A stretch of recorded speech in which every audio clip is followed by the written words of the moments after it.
Ada seorang anak muda di Damaskus, di ibu kota Syria, di zaman tabi'in dulu. Pernah datang ke sebuah masjid namanya Masjid At-Taubah. Masjid At-Taubah ini zaman tabi'in ada. Ada seorang tabi'in masyhur di situ, tinggal jadi imam juga jadi alim, mengajar tiap hari. Anak muda ini datang lalu berkata, "Wahai imam," imam kalau kita kiai, "Wahai imam, saya datang dari luar Damaskus, ya, miskin, tidak punya apa-apa, tapi saya mau belajar agama. Boleh nggak saya numpang tinggal di masjid bersama anda? Saya bantu-bantu lalu saya hidup bersama anda, maksudnya makan minum bersama anda." Kata ya syekh itu, silahkan, nggak masalah. Tapi harus sabar, ya ikutin kehidupan saya, apa yang saya makan kau makan, apa yang saya minum kau minum. Kata anak muda ini, baiklah. Anak muda ini cerita, dia bilang setelah 3 bulan saya tinggal dengan syekh saya. Ternyata syekh saya ini orangnya sangat zuhud, luar biasa. Ada makanan makan, tidak ada makanan puasa. Dan hari ini sudah 3 hari kami puasa. Buka sahur dengan sebutir kurma segelas air, buka puasa juga begitu. Tapi ini sudah hari ketiga, syekh saya masih kuat, saya sudah tidak kuat lagi, dia bilang. Saking tidak kuatnya saya bungkukkan punggung saya, menekan perut saya supaya lapar saya hilang.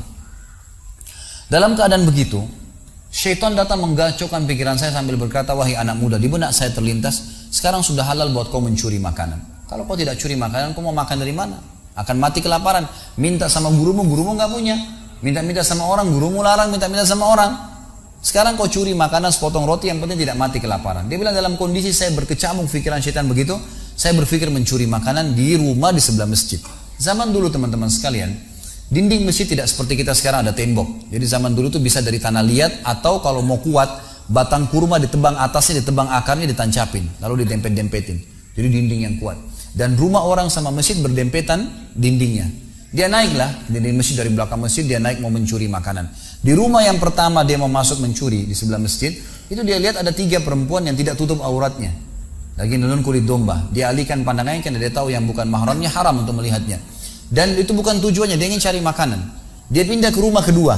Waktu dia pindah ke rumah kedua, dia lihat dari atas rumah, karena pakai pelapa-pelapa kurma, jadi kelihatan nggak ada orang, tapi ada bau masakan. Karena laparnya dia turun ke dalam, dia masuk ke dapur, ditemukan ada panci yang lagi dipakai masak dengan kayu bakar. Di dalamnya ada, waktu dia buka, air yang sedang direbus 2 buah terong yang sudah matang.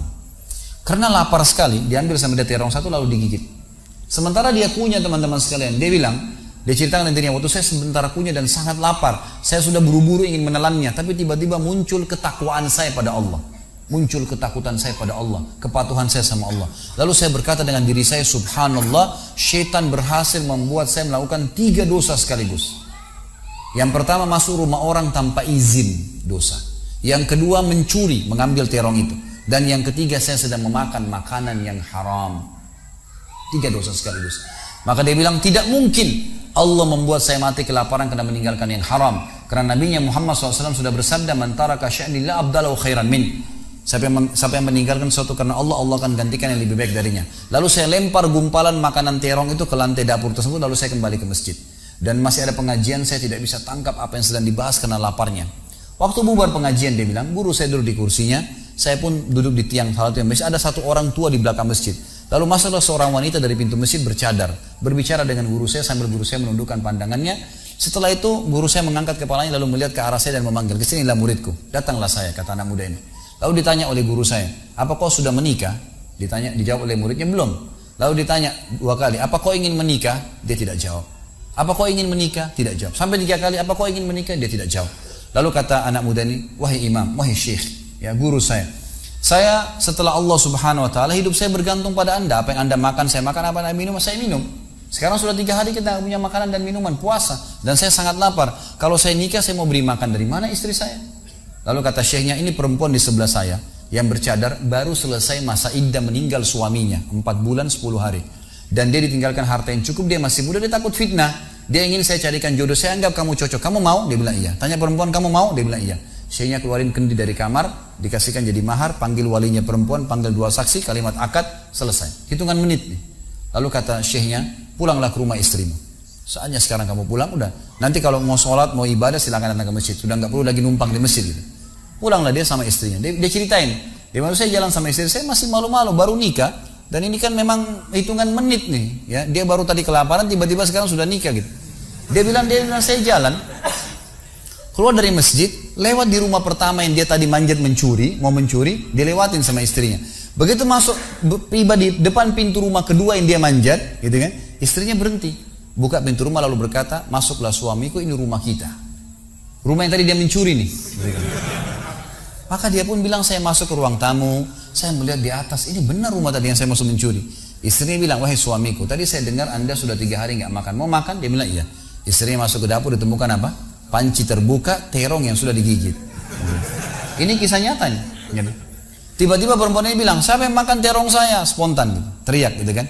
Pada saat dia teriak, maka si laki-laki ini mengucapkan kalimat begini. Ini dari saksi bahasan kita. Dia mengatakan, kesinilah istriku. Demi Allah begini ceritanya.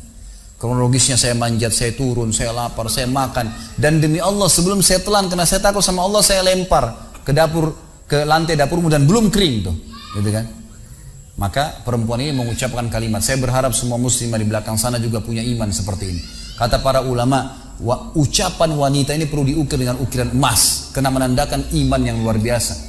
Kata dia, wahai suamiku, engkau meninggalkan segumpal makanan haram. Allah jadikan makanan itu, pancinya, rumahnya, pemilik rumahnya jadi milikmu sekarang.